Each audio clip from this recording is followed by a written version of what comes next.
My parents texted me at midnight. We know you spent $520,000 to save our house, but your sister doesn't want you at Thanksgiving. No call, no explanation. Just a cold sentence lighting up my loft. So I stared at the screen, typed one single word noted, and quietly closed the chapter of being the family doormat. What happened after that? Their perfect Thanksgiving fell apart without me lifting a finger, and that was only the beginning. Before I dive into the full story, hit like and drop a comment telling me where you're listening from. And tell me, have you ever been taken for granted by the people you love most? Your stories remind me I'm not alone. For most of my life, being the responsible one wasn't something I chose. It was something quietly assigned to me. I'm Iris Bennett, 34, working in tech here in Seattle, where my days are predictable, structured, and calm, the exact opposite of my family. I grew up in a house where logic didn't matter as much as keeping the peace, and keeping the peace almost always meant protecting my younger sister, Maya, from the consequences she created. Maya was the golden child from the moment she could string a sentence together, bright, charming, magnetic in a way that made adults hand her praise without her ever earning it. When she wanted something, she didn't ask, she expected, and my parents always delivered. If she messed up, they cushioned the fall. If she overspent, they covered it. If she hurt someone's feelings, they told her she was just expressive. Meanwhile, I learned to stay collected, useful, dependable. Somewhere along the way, I became the one who fixed things: broken appliances, broken budgets, broken promises. My name was always the emergency contact, not out of duty, but because the alternative was watching everything spiral. 6 months ago, everything nearly did. My parents called me in tears, voices shaking as they admitted the truth. They were months behind on mortgage payments for the lakefront house they'd lived in for decades. Maya had been borrowing money again this time, draining their retirement fund to cover her impulsive purchases and half-formed business ideas. On top of that, they'd made a few bad financial choices of their own, hoping to solve the problem quietly. They were weeks away from losing the house. I didn't hesitate. I liquidated investments I'd spent 15 years building, sold a rental condo I'd poured myself into, and moved money I'd planned to use for my future. When the dust settled, I had wired them $520,000, no questions asked. My attorney insisted we put the agreement in writing to protect everyone, and my parents, desperate and grateful, signed every page without blinking. For a few months, everything felt stable again. Maya went back to her usual rhythm: designer clothes, flashy updates, new career paths every other week. My parents brushed it off as her finding herself, the same excuse they'd used for years. And I told myself it wasn't my place to intervene anymore. Still, there were moments, conversations I wasn't invited to, family photos I wasn't included in, vacations where I was too busy to be asked. And every time, a quiet thought formed in the back of my mind: I paid for the roof over your heads. Why am I the one left outside? I pushed it down, convincing myself I was overthinking. But all of that restraint, all of that denial, collapsed the night they sent that text. The night they told me I wasn't welcome at Thanksgiving because Maya didn't want me there. The night everything changed. I must have read that Thanksgiving message a dozen times. Not because I didn't understand it, but because I couldn't believe how casually they said it, like asking me not to come was the same as reminding me to bring dessert. We know you spent $520,000 to save our house, but your sister doesn't want you at Thanksgiving. Not we're sorry. Not let's talk, just a decision made without me. About me. Communicated through a glowing screen at midnight. For a moment, I sat perfectly still. I waited for the familiar wave of excuses to rise inside me, the habit of defending them, of rationalizing their behavior, of shrinking so Maya could stay comfortable.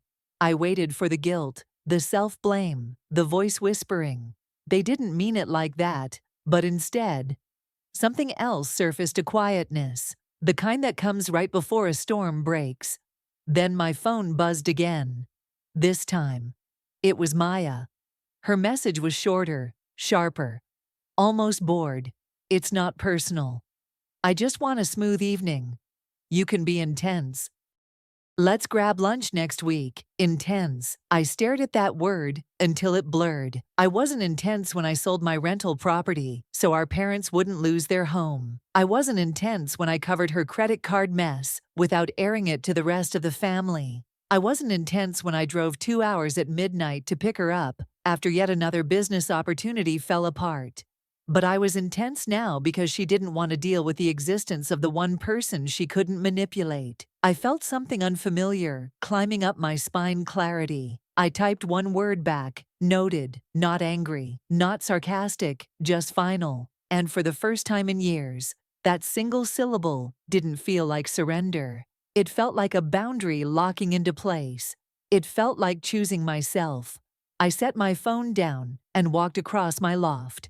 The hardwood floor cool beneath my feet. I opened the small safe in the corner, something I rarely touched.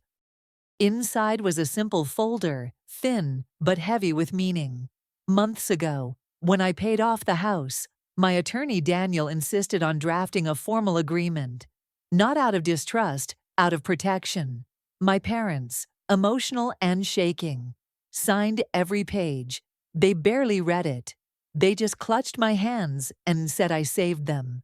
That folder contained every signature, every clause, every timeline, including the one stating they had 6 months to either buy the house back at market value or begin paying rent. 6 months. And Thanksgiving marked the final week. I ran my fingers along the edge of the papers.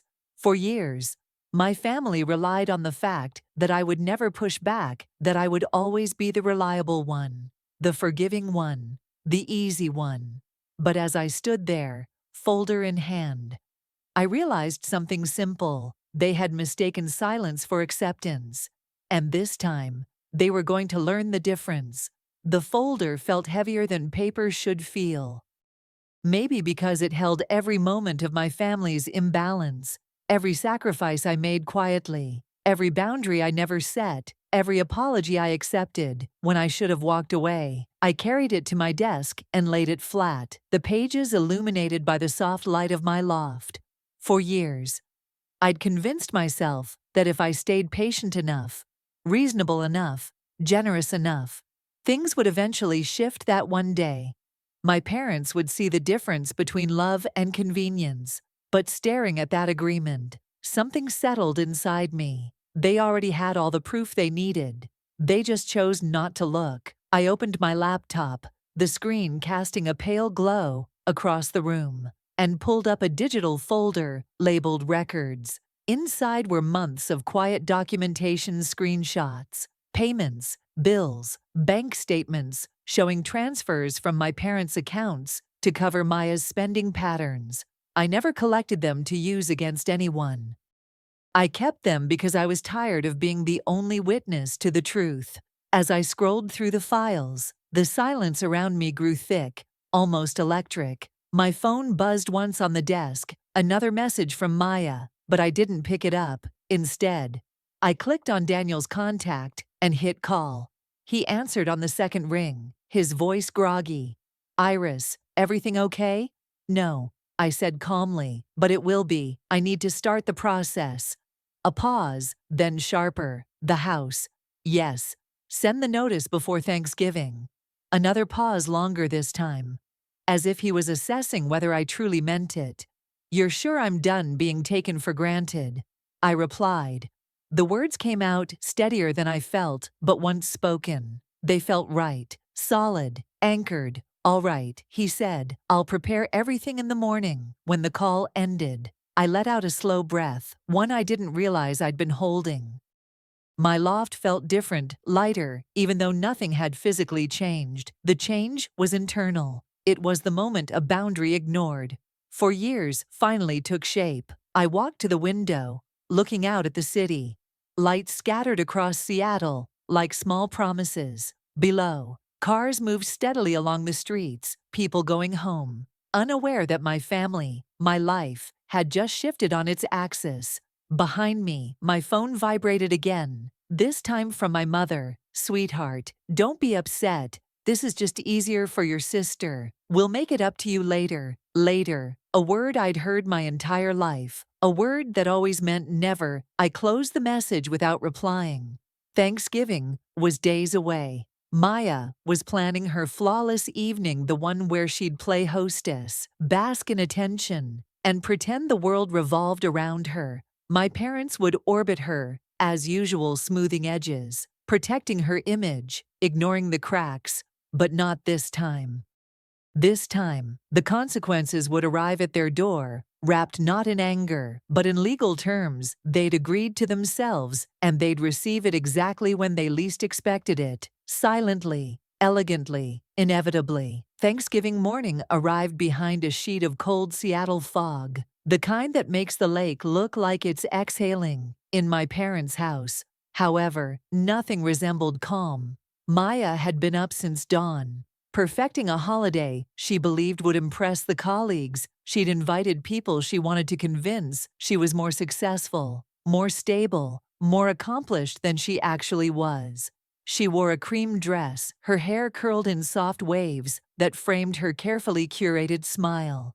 She moved through the kitchen, barking instructions, fine-tuning the table settings, correcting my mother's placement of the silverware, reminding my father to act natural when her guests arrived. My parents fluttered around her, half exhausted, half proud, completely oblivious to what was on its way. They didn't know a delivery was scheduled, not food, not decor, not flowers, something else. They also didn't know I wasn't at home sulking or nursing hurt feelings. I was exactly where I needed to be, someplace quiet, someplace private, someplace far enough to hear my own thoughts without the weight of their expectations pressing down on me.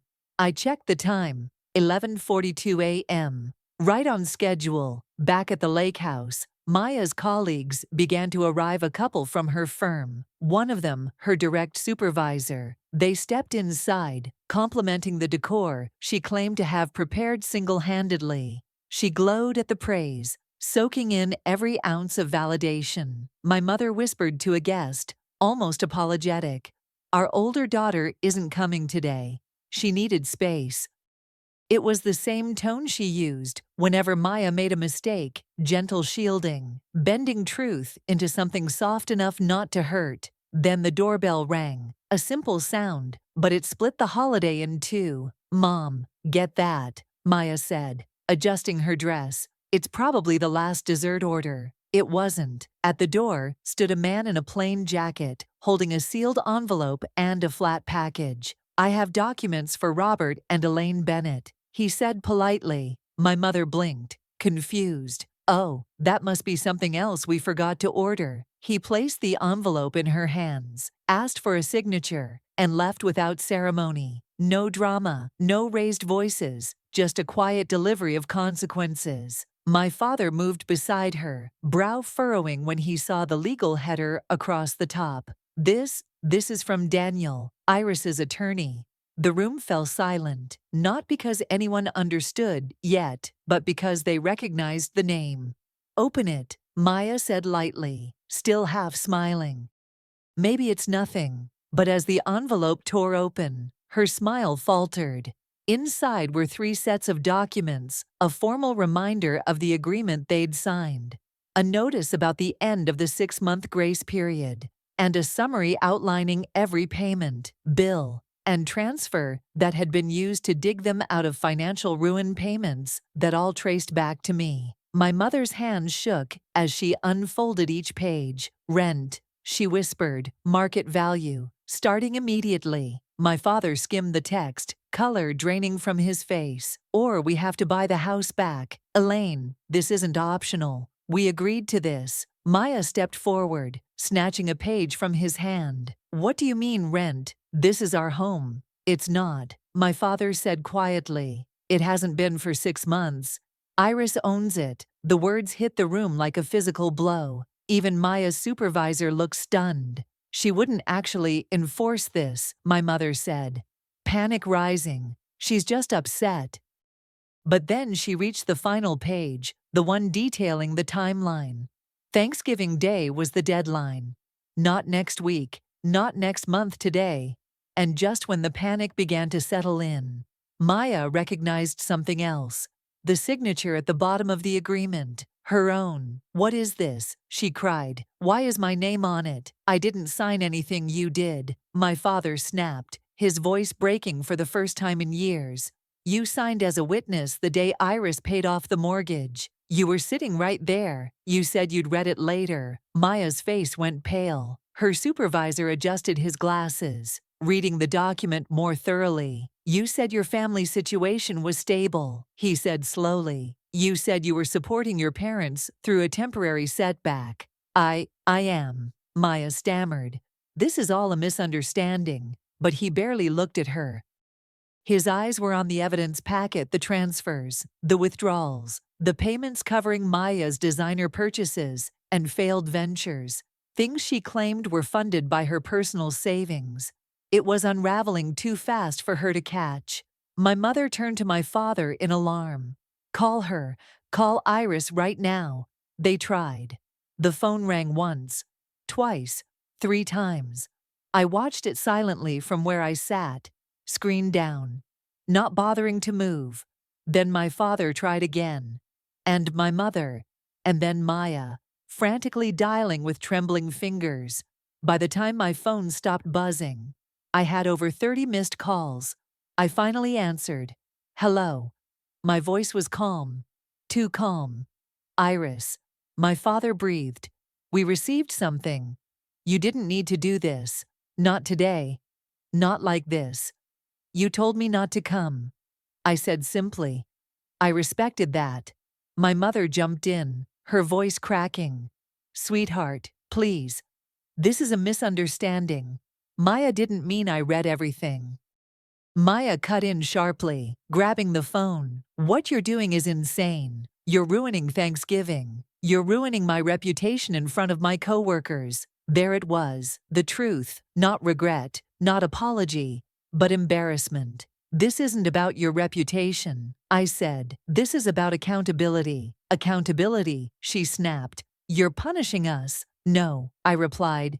"You punished yourselves. I'm simply enforcing what we all agreed to." For a moment, no one spoke. I could hear the clatter of dishes, the quiet shock rippling through the room, the realization that the woman they took for granted had stopped playing her assigned role. My father finally exhaled, a sound of surrender. "What do we do now? You have 2 options," I said evenly. "Buy the house back, or begin paying rent." "This is impossible," Maya whispered. "You know we can't afford either."